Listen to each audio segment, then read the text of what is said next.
Oh, damn it. I should have worn like a gay shirt.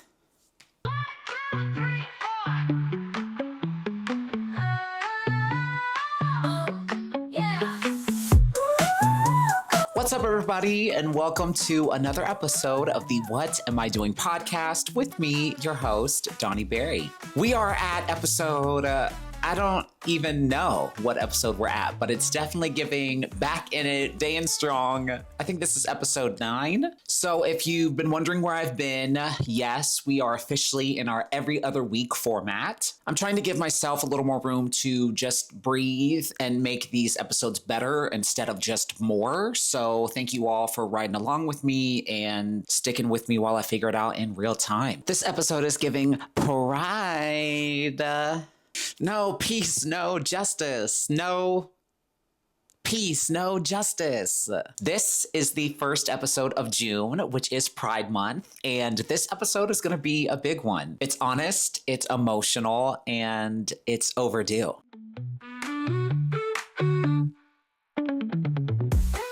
Okay, so let's catch up a little bit. A quick Beyonce ticket update. You know, I was going on about this for weeks and spiraling about it. And, I was trying to sell the tickets. And then I was like, I don't know if I want to sell the tickets. I couldn't sell the tickets. So I was going to fly to New York to go see the show with my best friend, Raven. And I did. But then last minute, the tickets actually ended up selling. So instead of going to the concert, I just went to New York and I had a little Pride pre-game weekend getaway with my bestie. And honestly, it was kind of what I needed. We walked around Harlem, we got good food, I got an official tour of the city. I had always been to New York sort of on quick little business trips, and this was the longest amount of time I got to actually kind of spend and explore. I will say that New York definitely very much feels like the capital of the world. I mean, I love the culture. I love the boroughs. I love the neighborhood. I love the vibe. I mean, New York is just a really cool, special place. And I got to make new friends. I got to make some new Zumba friends. I ate the hell out of some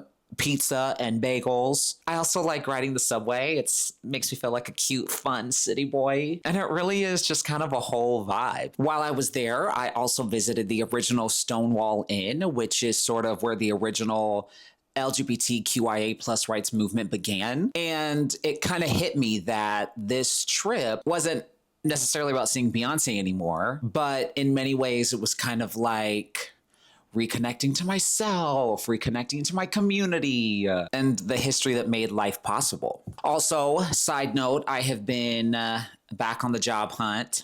Still trying to figure out what's next in terms of work. And honestly, it's kind of stressful, but I'm just trying to stay grounded and trust that I don't have to have it all figured out right this second, and that what is meant for me will come find me. And it's all part of the process, you know?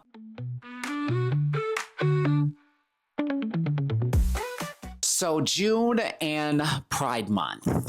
My first Pride was in 2013 after I moved to LA. And I remember Sierra performed, and I was just kind of overwhelmed in the best way. I mean, it was my first introduction to a gay community in a large city. I haven't really gone to a lot of Pride events since then, work stuff, life stuff getting in the way. But this year, I really want to sort of be more intentional. I want to learn and remember what Pride is really about, because, it's more than just queer people getting drunk and partying and floats and parties and music. And Pride started as a protest. It started at Stonewall, and I'm certainly not a historian, but I do think it's important that we acknowledge where the celebration came from. So here's a little bit of what I have learned so far.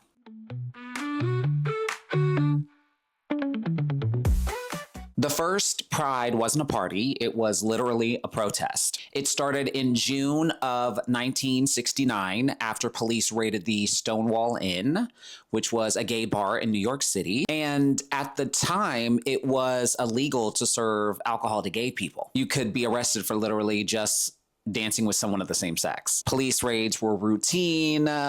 violent and humiliating and backed by the law. But that night at the Stonewall Inn, the community fought back because they had had enough. Trans women of color, drag queens, queer youth, they fought back, and that uprising led to days of resistance and eventually sparked the modern LGBTQIA plus movement that we know today. When I visited Stonewall recently, I could feel like the weight of that history. It reminded me that Pride isn't just about parties and like all of the festivities that we see currently, but it's literally about people fighting for their lives and fighting for the right to be seen and acknowledged and to merely exist in society. And the fight's not over. I mean, it's 50 years from Stonewall, and we're still seeing queer and trans people being targeted, still seeing politicians trying to erase us. And that is why Pride matters.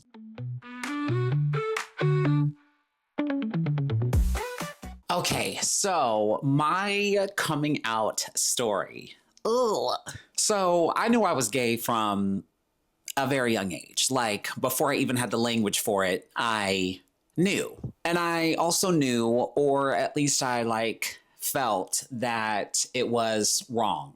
Not because anyone in my life sat me down and said, this is wrong, but because of the world that I was growing up in. I was raised with a lot of religious messaging. And even outside of that, society had this way of making it clear that if you're not this straight cisgender man or woman, then you're a problem. And I want people to really understand something here. It's not always about what's said. It's about what's not said. It's the silences. It's the little looks, the absence of representation, the way people skip over queer topics or act like they're shameful or taboo. That type of subconscious, unspoken messaging gets into someone's bones, and it got into my bones and the core of who I am. And it started to implant this belief and this thought that, who I am right now in this moment is not good enough. I'm not supposed to be this person. That's why,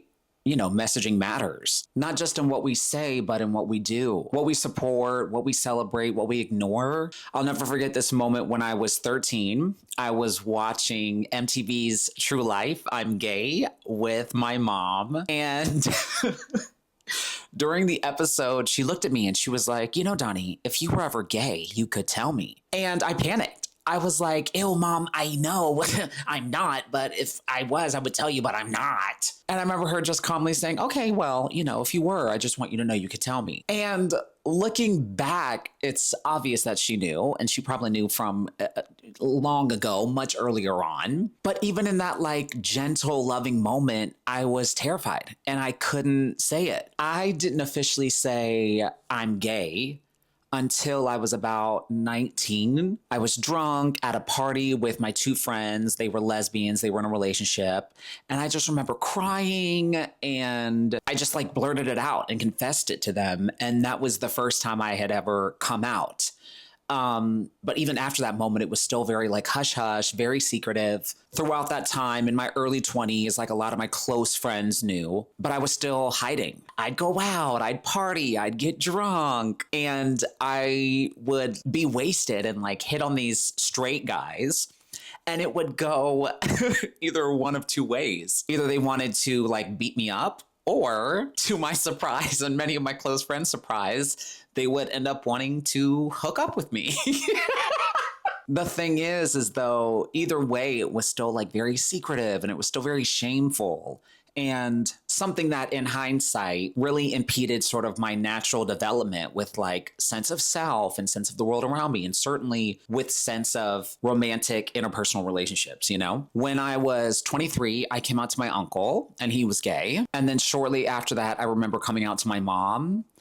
And I just remember coming out to my mom and sheer fight or flight, my palms sweating. And she was just, nice and sweet. And she was like, okay, well, I still love you, and that's okay. And I knew she was going to say that. And even still, with her being loving and supportive, I remember thinking, well, yeah, of course, you love and accept me because you're my mom, but I'm going to hell. And that's how deep the shame ran. And honestly, one of the sad parts for me is that I came out to her not long before she passed away. And I don't know, I just wish I had had more time with her. I wish I had had more time to like cultivate that experience, to cultivate that relationship with her, to get to be in my authentic self or another layer of my authentic self with her. Because, you know, I know she loved me. I know that she wanted nothing but for me to be happy. And I think she always knew, but I was just still so afraid to let her in until the very end. So after she died, I moved out to LA.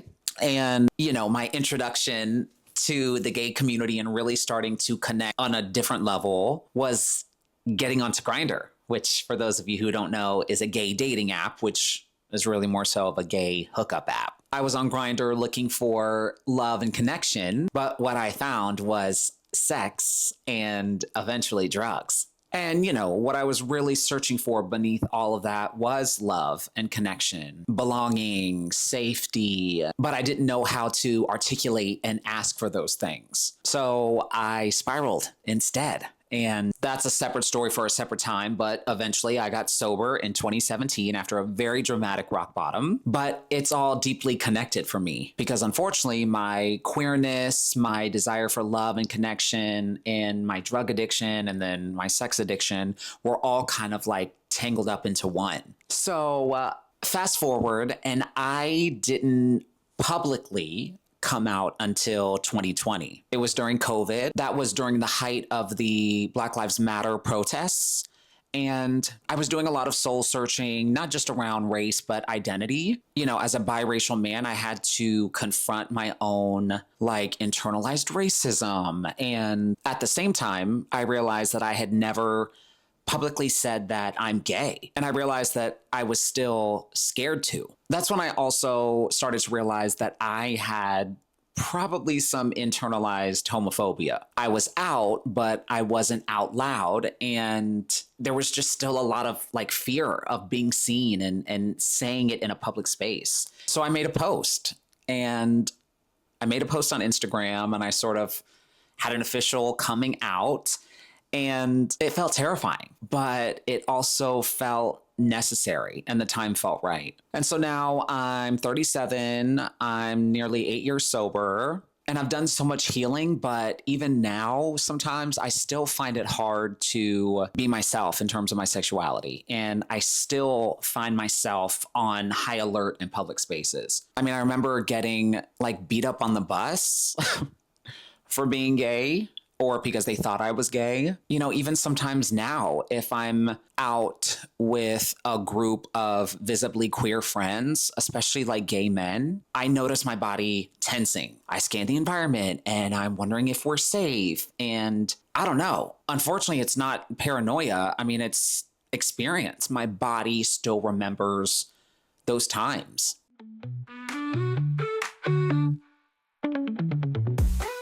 In my early 20s, I think I was the victim of a hate crime. I was out partying at a club with like a bunch of my friends in Ocala, Florida. And I vaguely remember like flirting with these two guys. And, you know, it was late. I was drunk. The party was winding down and we wanted to go to Steak and Shake after.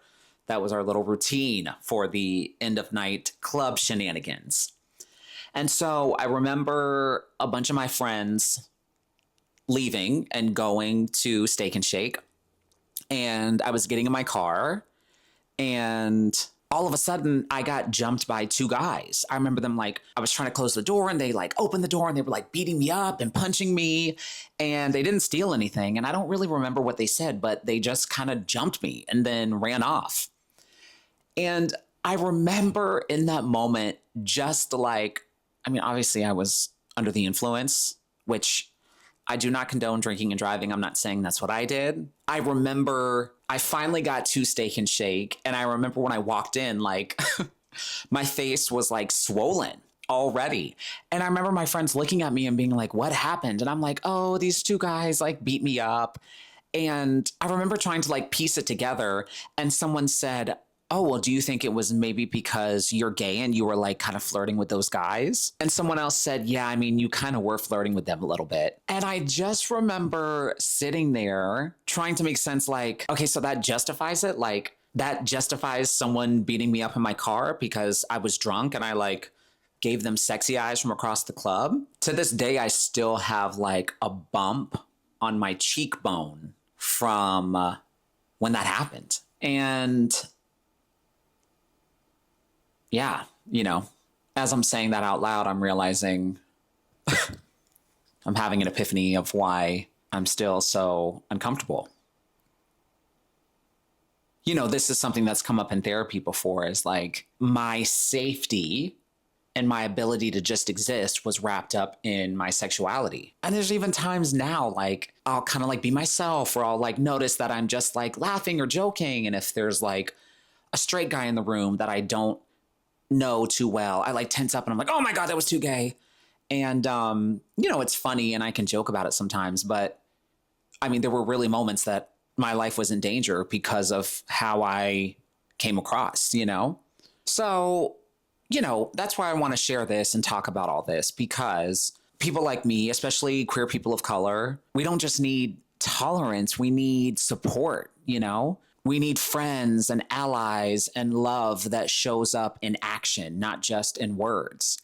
Here's what I want to say to people who like think they're off the hook because they know someone who's gay or biracial or trans or whatever. I have people close to me or that I know that are like, oh, well, my best friend is gay, or I have a niece that's biracial, or, well, I knew a girl one time and like she was trans or whatever. She was cool. So of course I support equality. But here's the thing. Proximity isn't protection. Being close to someone like me doesn't automatically mean you support me or us as a community, especially if you're still voting for leaders or policies that chip away at our human rights.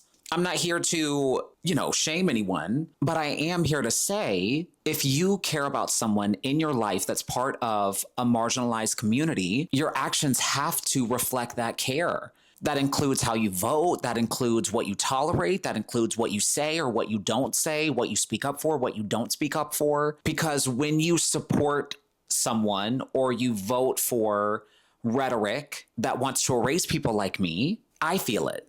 And even if that's, not your intention, it's still your impact. So yes, we have come a long way, but pride isn't just about how far we've come. It's about how far we still have to go. And, that process really depends on all of us, not just the queer community, but our allies and our friends and our family who say they love us and say they want to support us. That is where true change begins. And I think, now more so than ever, that rings true,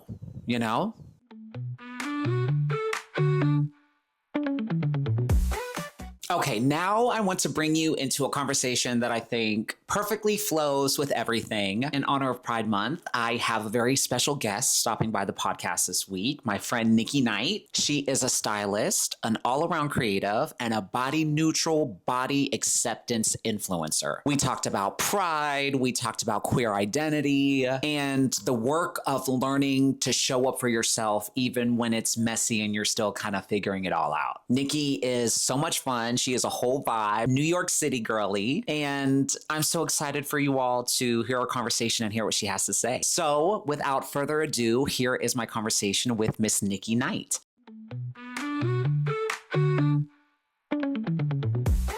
Hey, everybody. I'm so excited about this week's guest. This week, we have Nicky Knight.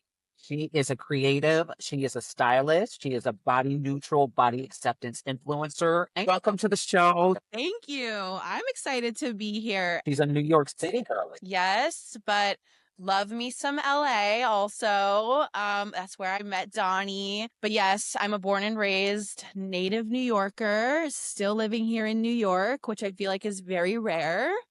All around creative, yes. And just stumbled upon being a body neutral, body acceptance influencer, like wasn't seeking that, was just existing on the internet and like so grateful that people found me and have now been influenced by me. Whoa. But I'm also just like chronically online. That's my introduction. People are like, what are you? And I'm just like, I'm a people person who's chronically online. Is something about you that people wouldn't know if they were just looking at your Instagram or looking at your online presence? Okay. I don't know if people would be able to figure this out because I do post a lot about like community and, going against the status quo and just being yourself. But I'm also a very sensitive person. I will be that girl who's crying like at the gathering. Yeah, um, you're a Scorpio, right? I am a Scorpio, yes. I am a very sensitive person, but I'm also a deeply spiritual person, which I don't think I post about like a lot online. Very into the witchiness, very into my intuition and getting connected with that. I feel like that's hard sometimes to come across online. Okay, so tell us a little about your background. What led you to where you are today, creatively, personally? I like to say I'm just like all around a creative person. My whole thing is I really, really love people and to be the type of person who goes against the status quo and is just themselves, like unapologetically themselves. And I think that came from just having a lot of insecurity in my life and having a lot of experiences in my life where I wasn't being my authentic self, or I wanted to be my authentic self and wasn't. I was too scared from having a lot of like traumatic experiences in my life, dealing with mental health issues and depression. I started coming out of my shell,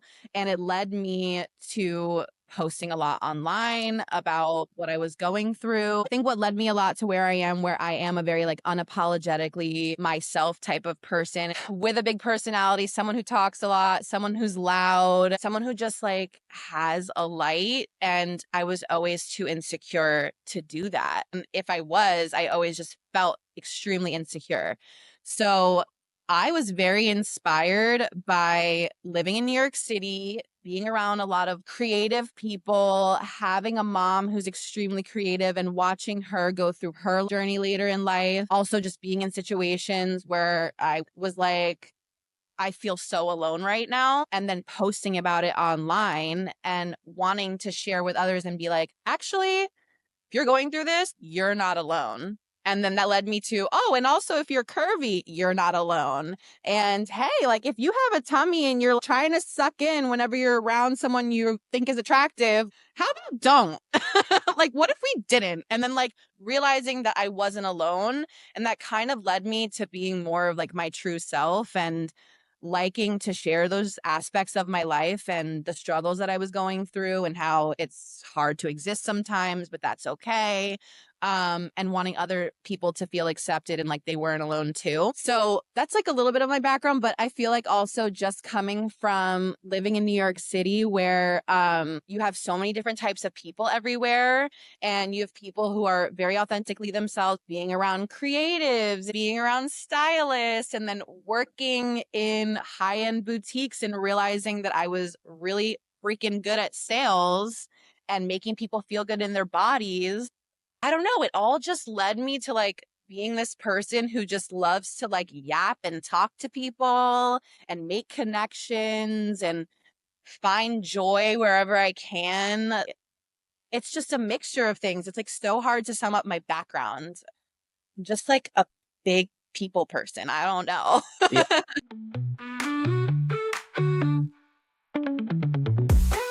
How did you get into being a stylist? My God. Well, I've always been into creativity. Like it was always something that I really liked. And I was going to college at FIT, not for styling, not for anything really fashion related. I was going actually for the advertising and marketing communications program, which a lot of people go into PR with that major. So there's a lot of like girly girls who are just the yappers, the connectors, those people who love to make connections. But while I was there, I was also working in a high-end boutique in the neighborhood I grew up in on the Upper East Side. And I was introduced to this aspect of clienteling and really connecting with people in the fitting rooms. Like, I did not grow up going to these bougie boutiques, but I was working in them and I was like, wait, I kind of love selling to people. Like, it was an aspect of making a sale and styling people at the same time. There was something about it that was really great. And then I just naturally worked my way up and made a bunch of personal clients. Every single person that I would work with in the store, I would just have a connection with.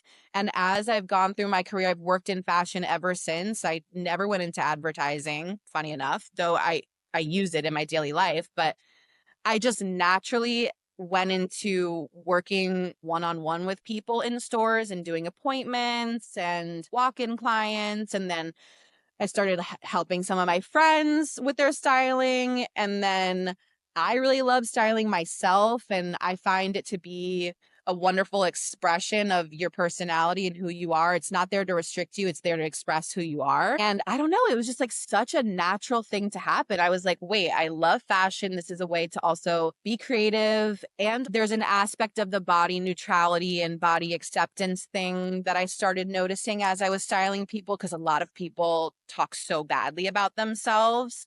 And that was the part that I was like really drawn into, because I was like, wait, I'm looking at you with fresh eyes right now.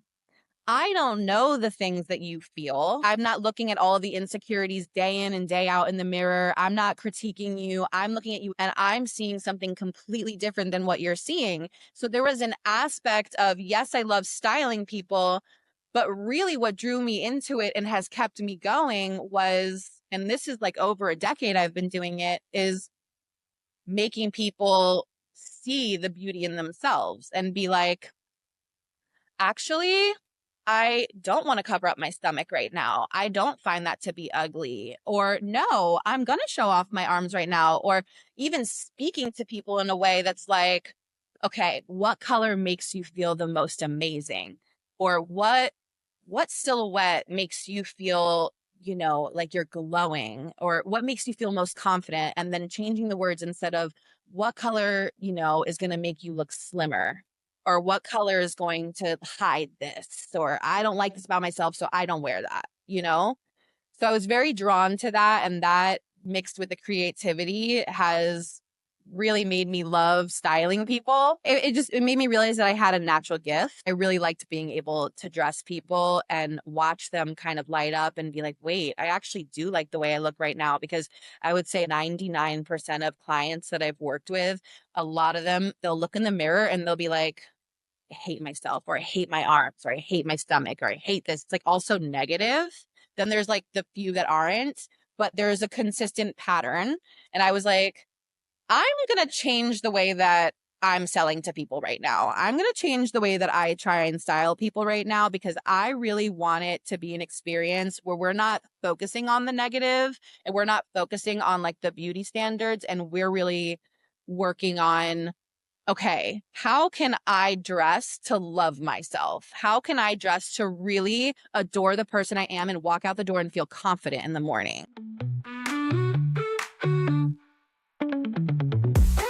I mean, that's obviously, I mean, last month it was, so many of the episodes were about Mental Health Awareness Month for the month of May. And, this is something I know you and I have talked about. I mean, something I struggle with, having been both ends of the weight spectrum, and, perfect segue into Pride Month, being a man of color in the LGBTQIA plus community, living Yes. in LA. So much of my mental health struggles, circle around body image and perception of self. I guess, can you talk a little about your experience with that, what you see in other people, and those sort of toxic beauty standards so many of us fall victim to, whether we want to or not? I mean, I will say, just to validate like your experience, I definitely noticed when I was visiting LA that it was much more prevalent. Like, people are way more obsessed with their image. Obviously, I mean, it's a town that's, you know, people are actors, people are models, they're in show business. I get it, but that's a whole other story about how that's toxic too. But I feel like we all are victim to a system that wants us to hate ourselves, point blank period, and they make money off of us hating ourselves and our insecurities. So of course, there's going to be so much that makes us want to pick ourselves apart and be like, I don't look like that. How can I look like that? Or I don't look like this. I wish I did. What can I do to look like that? And it's all a very one-dimensional, skinny, white, one type. You know what I'm saying? So growing up, I'm a curvy woman. I'm a size 14 right now. I've fluctuated my entire life. I've gone up and down, up and down, up and down. Um, has nothing to do with my health. I mean, I'm a very active person, as are you. I mean, we both love Zumba, obviously. I just think like part of my journey of one, accepting, I mean, yeah, we're talking pride, accepting myself for who I am, was also learning that like I don't have to love myself all the time, but learning to accept and be neutral with the fact that like I am going to fluctuate. I'm not going to always look like the beauty standard. And what is the beauty standard anyway? Like, who says that I'm not beautiful just because I have fat on my stomach and, you know, even cellulite, or I don't have prevalent muscles that you can see, or, you know, I have boobs that are not perky, or whatever it is, learning to accept that no matter what I look like, and no matter who I am, I still deserve love. I still deserve to be kind to myself. I don't need to be mean to myself. And I can still exist in the world and be the main character and have baddie energy. Period. Period.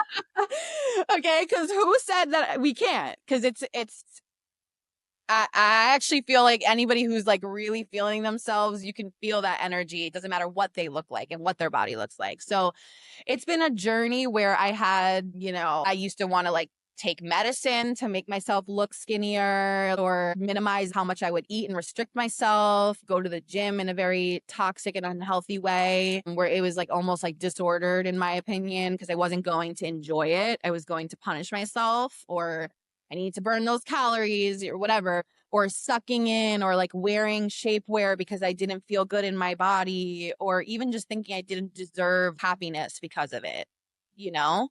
And that was all because of this toxic system that we have being shoved down our throats. So for me, my life goal and what I want to share with other people is that you can exist in your body and it is beautiful and it is okay to look the way you do. It's also okay to want to change your body if it's in a healthy way, but it doesn't take away from your worth as a person. You can wear what you want to wear. You can exist in the world and take up space and be a fabulous human being and pursue anything that you want and have all your dreams become reality if you want them to, even if it means taking a different route. But beauty standards are a really toxic, large machine that we need to constantly be working to break down on a macro, but also like on an individual level. I think 2020, I started posting stuff like that.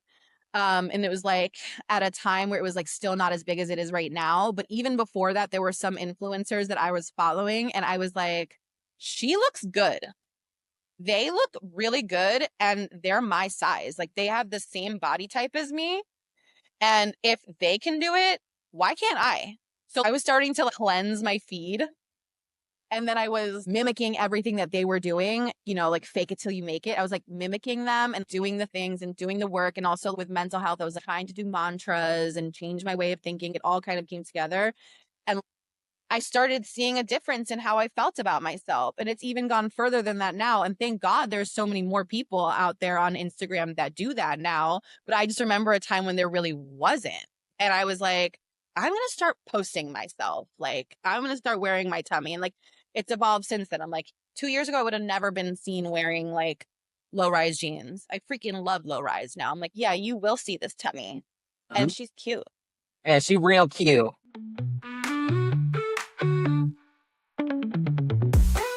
I love that. How do you walk through those days when the noise feels loud internally, or when you're having an off day? What does that look like for you? Okay, I would say first things first is understanding that like you're not going to be positive all the time. I think there's a difference between body positivity and then body neutrality and body acceptance. I love that body positivity was the launching pad for a lot of these fabulous movements, but it's just not realistic to be positive all the time about your body or about anything. we're not black and white. We have days where you're going to wake up and maybe, you have an eating disorder and those thoughts are coming back, or you have body dysmorphia and you look in the window and you're just like, oh my God, I hate myself right now. You can't stop the thoughts. It's totally normal for that to happen. We're human beings, but you can change the way that you speak to yourself in those moments. And I think that's been the biggest change for me, is doing more body neutral and body acceptance work, and understanding that, one, even if I wake up and I say, oh my God, I'm feeling very bloated right now, or I'm just not liking the way that I look in the mirror, or, I ate a lot of snacks last night. Maybe I should restrict myself today, or I'm feeling gross and like, I don't want to really go outside today. Any of those types of thoughts that come in, I'm just like, okay, what can I do today to look in the mirror and say, great, you're still a good person. Listen to your body today. What can we do to nourish our body today and make sure it gets everything that it needs today? If I ate a lot of snacks, maybe I need to nourish myself and get some nutrients that make me feel good. Maybe I should go on a walk so that I get the endorphins, and do what I can today, and not say, well, you're disgusting, or ew, you're gross right now, or you're no one's gonna like you because of how you look today, or no one loves you, all these things. And it's like, I can change those things. I can say, I'm more than just my appearance. My body gets me through the day every single day. I'm so grateful for what it has done for me today. I woke up. You can change the way that you speak to yourself. And I think that's the best way that I've gotten through some of those harder days. And then on a deeper note, really trying to be like, okay, but like, what is this rooted in? They trying to like break it down. Like, am I having a day where I'm giving into my own internalized fat phobia? It's like, what is wrong even if I do look big in my clothes today? Is there really anything wrong with that? And the answer is no. I'm still the same person I was 2 days ago that loved themselves. So really, why am I doing this right now? What's really going on? Is there something deeper I need to, like, do I need to talk to a sponsor, or do I need to maybe book an appointment with my therapist? Was I rejected by someone? Like, what are these things like on a deeper level that have really probably nothing to do with our appearance, but we project? But yeah, I would say, like, for sure, doing something that feels good also. Like, if I'm having a day like that, I'm like, maybe I should meet up with a friend who really loves me, like, who truly loves me for who I am, not what I look like. Or maybe I should go to the gym and take a Zumba class because I feel like a goddess when I'm in that class, and I know it'll make me feel good. Nothing to do with like trying to lose weight, but maybe it'll just make me feel good right now, and doing those things. That's always what I tell people when they're having a bad day. I'm like, okay, so what can we do to be nicer to ourselves today, at least? And we talked about this. I relate to that 800%. That harsh inner critic comes up on a daily basis. It's something that I oftentimes think, oh God, like again, you're in there being so mean to me. But the reality is that not only offering myself, but offering myself grace when I can't offer myself grace. And so much of that is exactly what you've said, of having to remind myself, like, okay, this is how we're feeling. Yes, we're feeling this way. How do we not make it worse? I want to add one other thing. Something I think, even this was before I was really focusing on like body neutrality, body acceptance. This was just, like you said, like dealing with life in general, where their harsh inner critic comes back out. My mom is the one I can credit this to, but I've seen other people do this as well. I've seen like therapists mention this, is that sometimes like I will, honest to God, pick up a baby picture.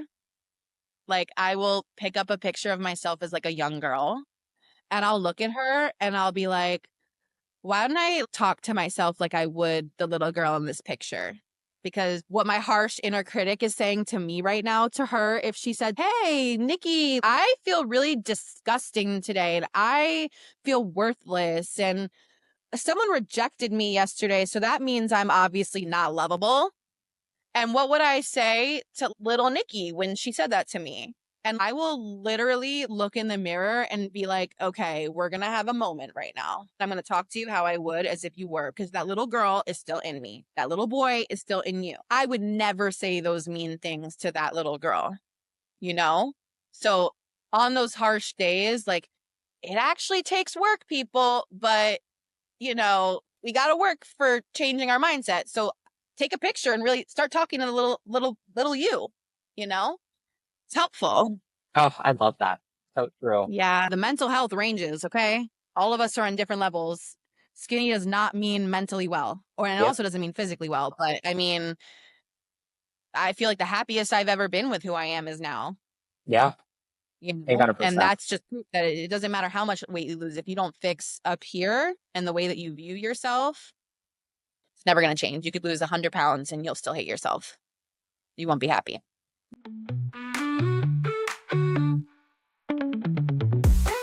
So, as you know, or some of you may not know, June is Pride Month. Yay! So, tell me, Nikki, how do you identify and what has your journey looked like for you?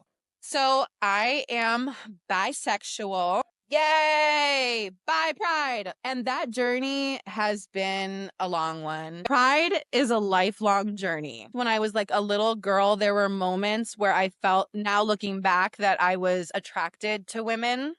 I grew up in New York City in the 90s. They were gay people.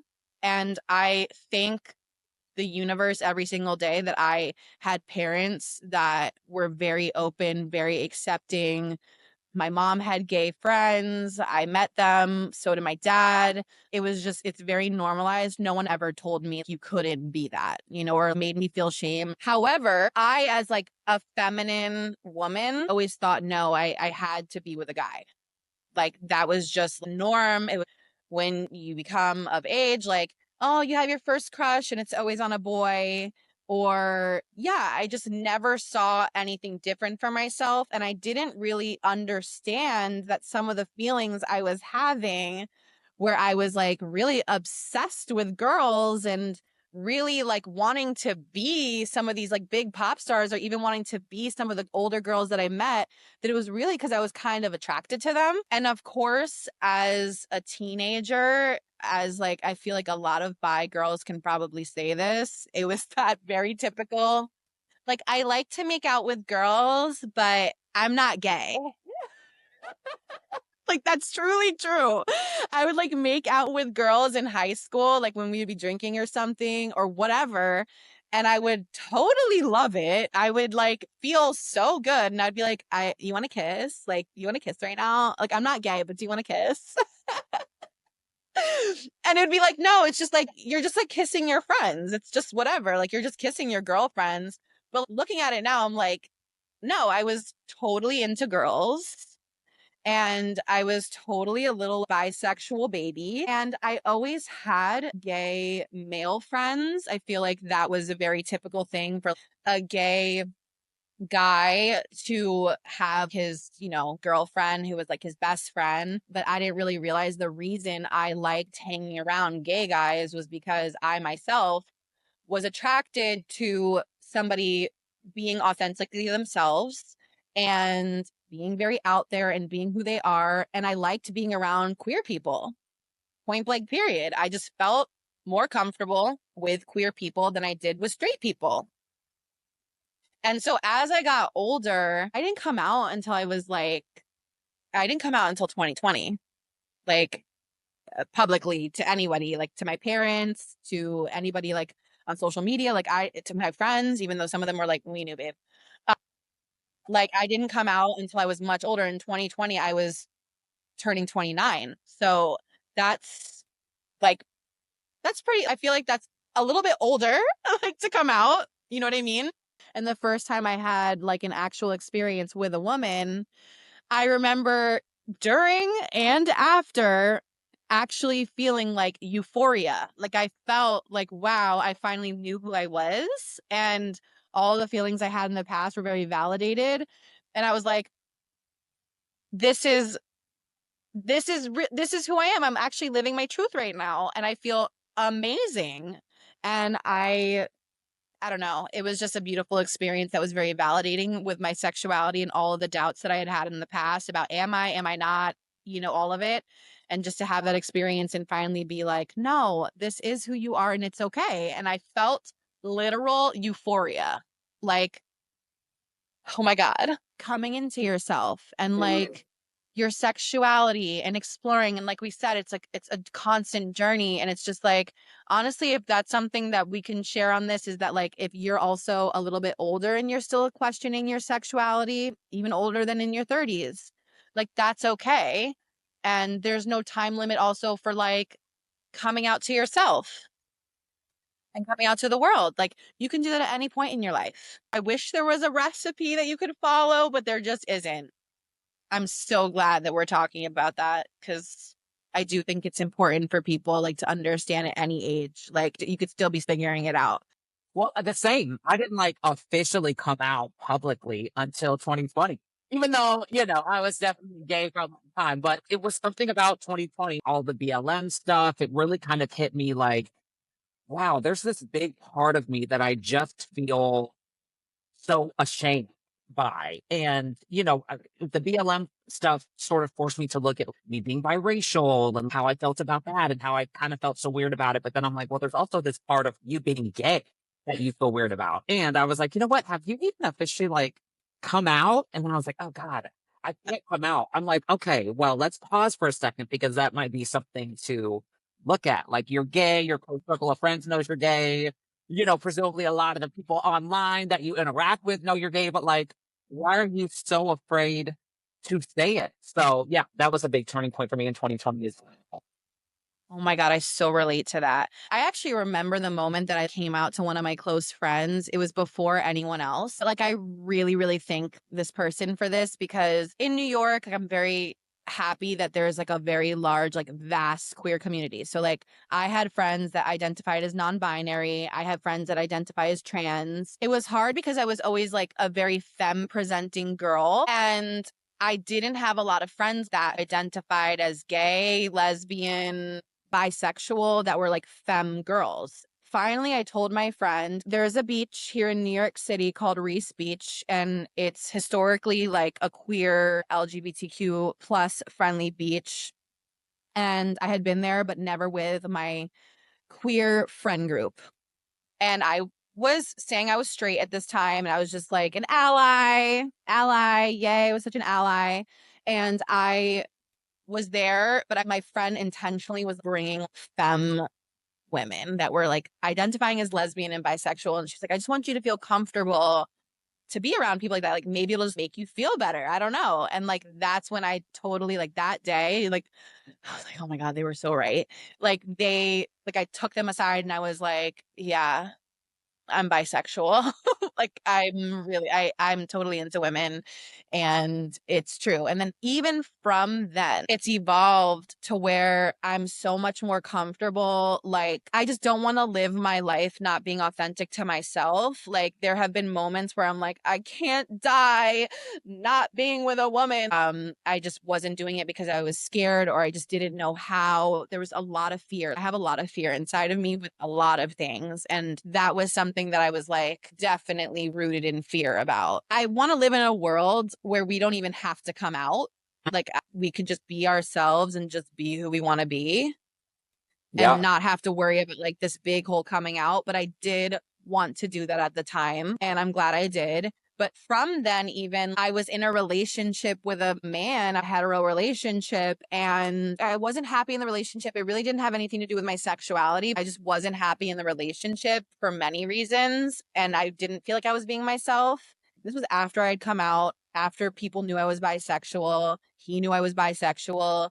But after I left that relationship, I even more so in my journey with my sexuality said, okay, I think now is a time that I really want to focus on building the queer community in my life. So I'm surrounded by more people that I relate to. And I really want to step further into living my life as a bisexual woman and exploring more with women and understanding myself more because I literally was only with guys my whole life. And that was another step on my journey that brought me to where I am now, which is why I say there's no destination. Like it's a consistent journey.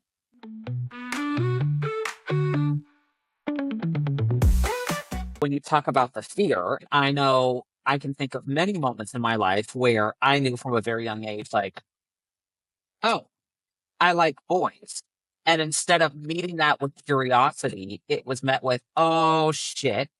Because even at a young age, growing up in the Deep South was a lot of religious programming. I think now, given the current political climate, if it's not explicitly religious programming, it's sort of a covert, subconscious societal programming that tells us, well, if you're anything different, then you're wrong, you're bad, you're not accepted. And I think that's really kind of sad that we're having to get back to basics on that during a time like this. But I think a lot of people our age are starting to have kids or are starting to have kids that are near those formative years, that preteen period of really being like, uh-oh, I feel this way. I shouldn't be. What do you wish you could say maybe to the Nikki of that age? I think what I would want to say to her is just like, you don't have to be scared to be who you are. Just feel those feelings. Like, really understand that all your feelings are okay.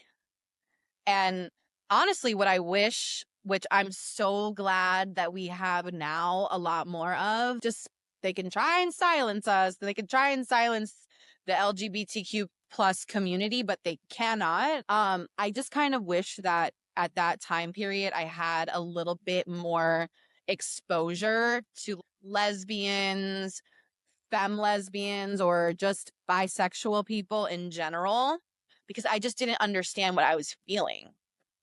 I truly didn't even know to put like, oh, maybe you're attracted to women. Maybe that's what it was, instead of being like, oh, no, no, no. You're just really obsessed with this girl. Or that anxiety I thought I was feeling. That was just my bi panic, where I was like extremely attracted to somebody and I was associating that with anxiety.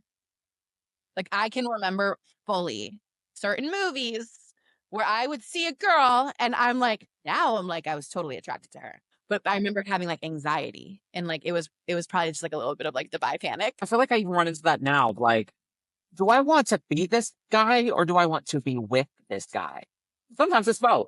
I want to be you and I also want to be with you. I'm attracted to people that are like myself. I'm like, I love when a woman is spiritual and weird, a little neurodivergent, curvy. I mean, I love it all.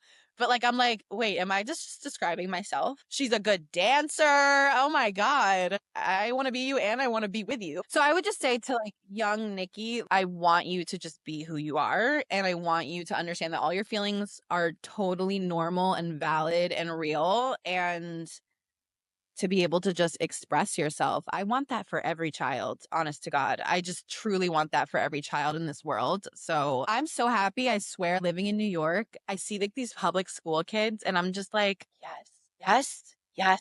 Yes, because I'm seeing them like just dressing like how they want to dress now, tummies out, everything, but also even on TikTok and stuff, younger kids just openly being who they are and being like, I don't see the need to come out. Like, I am just fluid and all of that. And I'm like, yes, I love that. That's what I wish I had when I was in school. We only had like either you're gay or you're a straight person. That's the thing. It's a spectrum. And I think it's an ever evolving spectrum. Like we are human. Our bodies literally fluctuate on any given day. I feel like our sexuality is that. And if we could all just be accepting and open minded enough to just accept people how they are when they are in whatever moment they show up, like that person being them does not harm you. So that might be the perfect segue into my other questions. If someone is still struggling to accept anybody in the LGBTQIA plus community, what do you wish they understood? That people are just human beings who want all the same types of things that you want. People just want love. They want to be able to survive.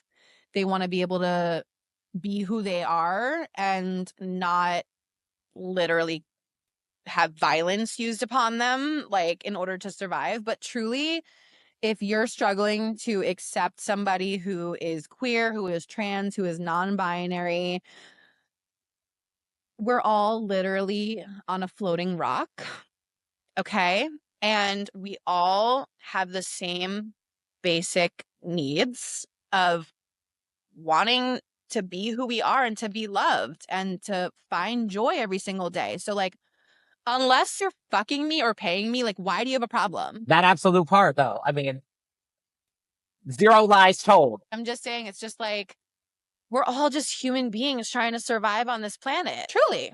Like, if we had a more accepting world, we wouldn't have to worry about this so much, you know? I think when you have that much hate, it's because you're not really well within yourself. I'm not a perfect person, but anytime that I find myself wanting to be like angry about something or angry towards a person or annoyed by something, it's probably because I have to work on some shit in myself.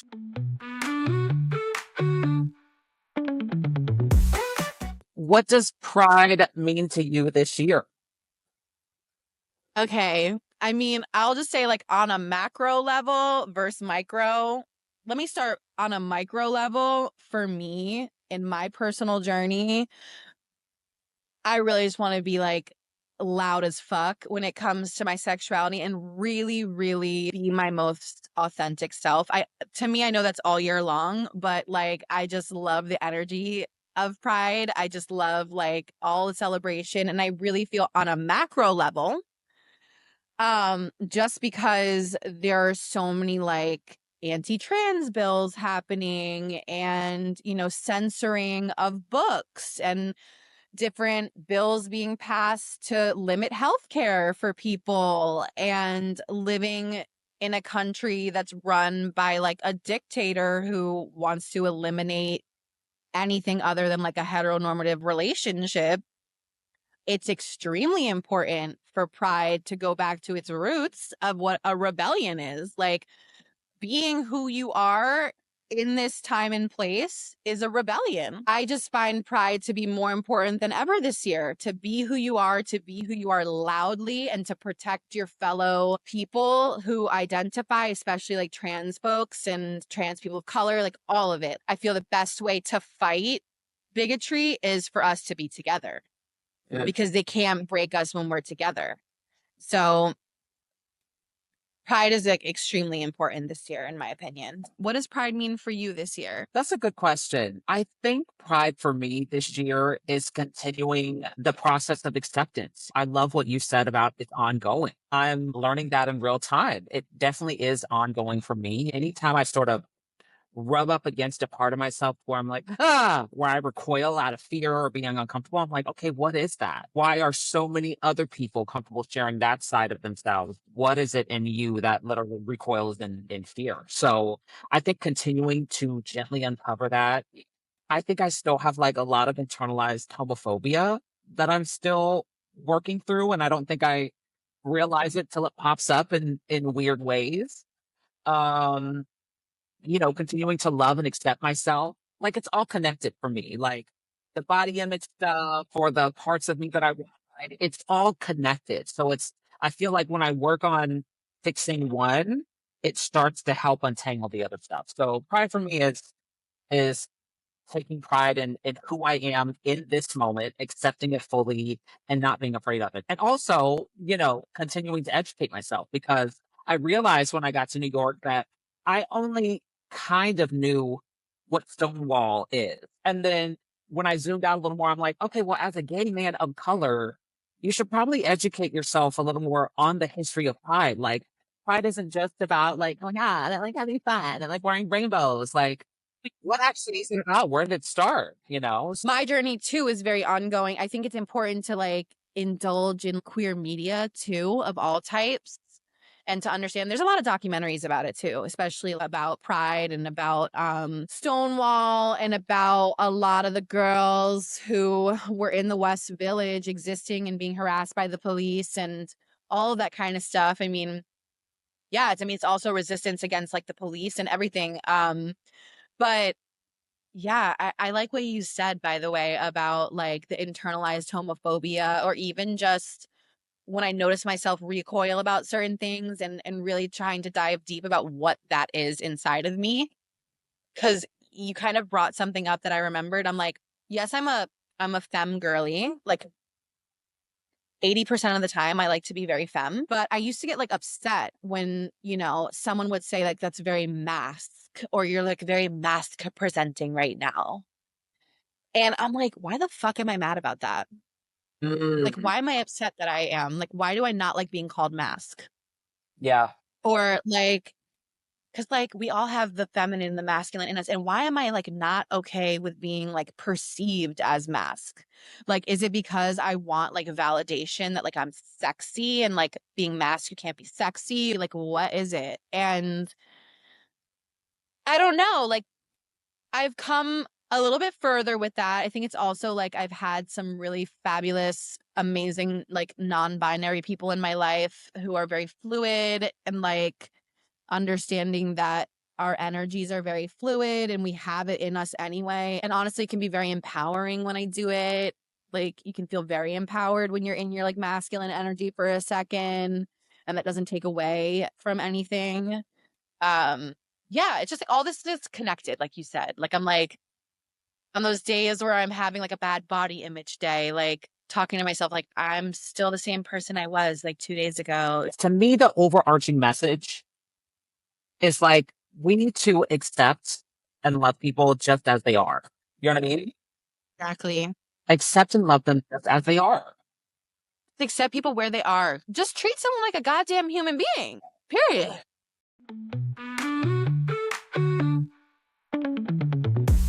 Okay, so in honor of the podcast's name, What Am I Doing? I'd love to take a moment to ask people about sort of, has there been a big what am I doing moment in your life that kind of forced you to go, wait, and pause and pivot and rethink things? Or is there something currently that you think, what am I doing? And how you sort of navigated your way through that? Oh my God. What a question. First of all, the reason I was like so attracted to your podcast was because like I feel like it's a mantra for my life. Like, what am I doing? Yeah.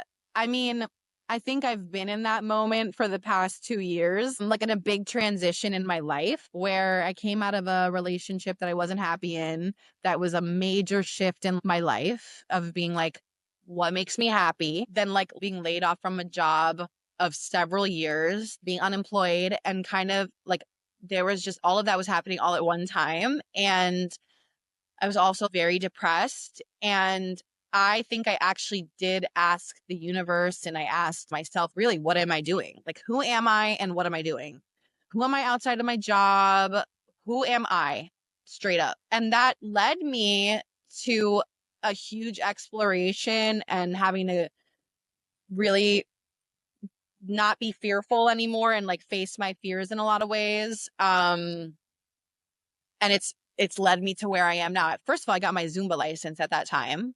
Because I was like, I love dancing and I love Zumba. And I also want to be able to like inspire other people. And I also like started gaining like a really cute little like following online. And yeah, just like all of this stuff.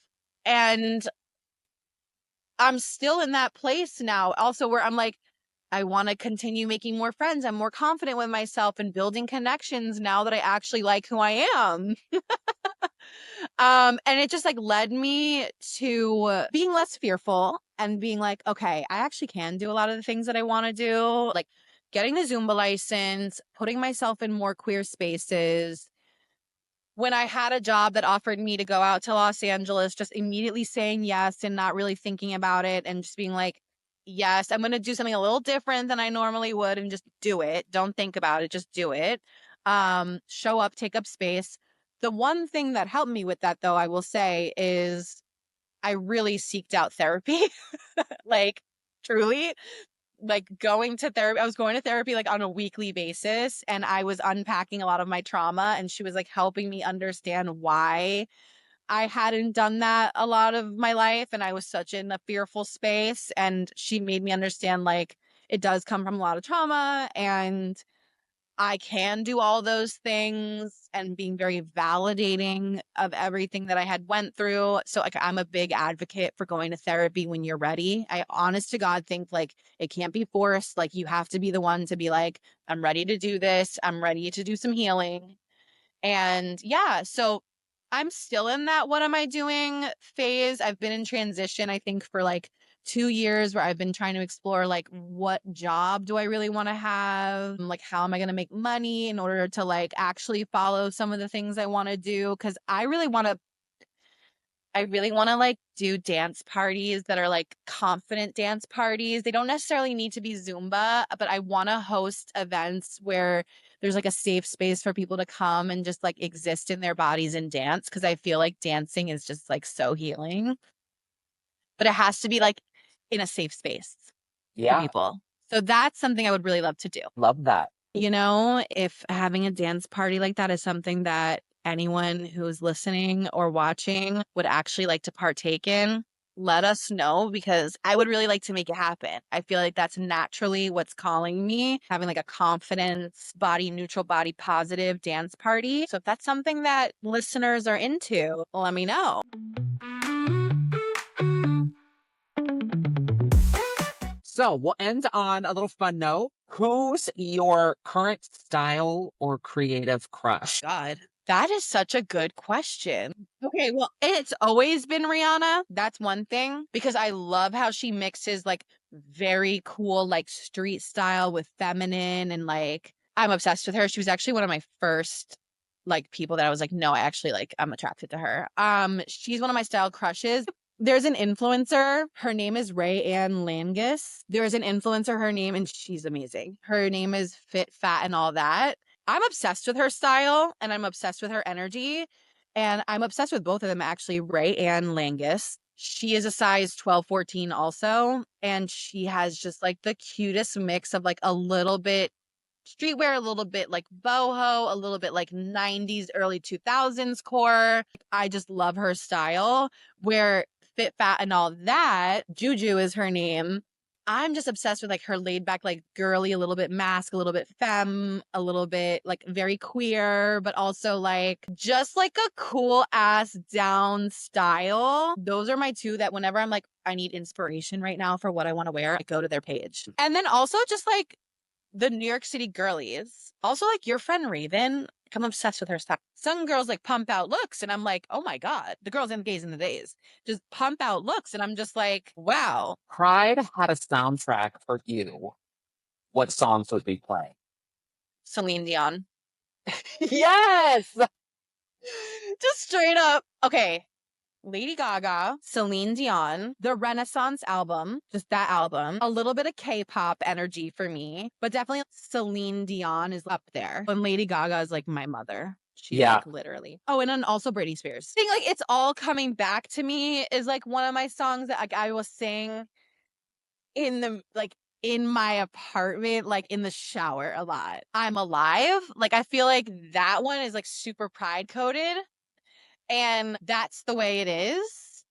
And the way it is, that's the way it is. Like, I love that song so much. Jam out to that Celine song like it ain't nothing. Also, like Cher.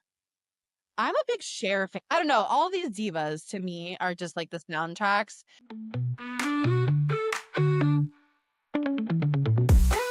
Yeah, just follow me. You can follow me at Nicole Loves You, but it's Nicole with a K. Nikole loves you. I'm more consistent on Instagram, and that's kind of like my platform. Post tummies, I post cellulite, I post all of it. We post outfits. I post what I'm wearing for the day, how I'm feeling, little dancing in the mirror. So if you just want to cleanse your feed and have real authenticity, no fat phobia, no toxic beauty standards, then follow me because that's what I do. Also, I'm in New York. So if you're ever in New York and just want a buddy who makes you not want to hate yourself and just be around good vibes, then hit me up. Yes. And I can verify she's even more good vibes a person than she is on your screen and in your audio ears. I post like my outfits a lot, and a lot of people ask me where I get my clothes. I post on my like to know it a lot too. So all the links are there, but also just again, DM me and I'll share with you where me as a size 12, 14, where I like to shop and I can give you fashion advice because I do work in fashion and I love helping people with their outfits. Can people also reach out for styling services? Oh my God, like maybe I'll get into that because I don't really have a platform for that. But if you want help shopping and you want help with going through your closet in New York City or even virtually, DM me. We could work something out. Totally. Because I've done it in person just for funsies. But yeah, DM me. Nikki, thank you so much for joining me on the What Am I Doing podcast. This conversation was awesome. I cannot wait for the people to hear you, to see you. Please follow her on all the things. And yeah, miss you in New York, but so excited I'll get to see you in LA soon. This was such a good convo. Thank you so much. Everyone, happy Pride. Be gay and shit. Be gay and shit, honey.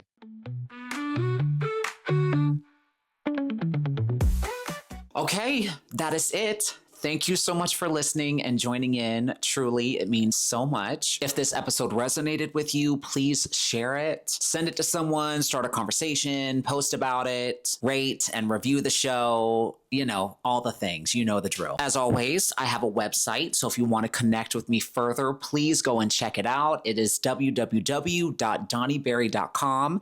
That is www.donnieberry.com. There you can find links to all of my socials, all the ways to connect with me, all the ways to watch and listen to this podcast. There's also a section at the bottom titled Hit Me Up where you can send me a little message. So please reach out to me. Let's connect. I'd love to hear from you. A reminder that Pride, like life, is not about perfection. It's about presence. And, you know, I hope that this episode in some small way helped you feel a little more seen, a little more connected, a little more understood. And whether you are a member of the community, whether you are an ally, whether you're figuring stuff out, I hope that this episode made you just a little more proud of exactly who you are in this moment as you are. Happy Pride, everybody. I'm coming out. I want the world to know. Thank you so much for tuning in, and I'll see you next time. Bye.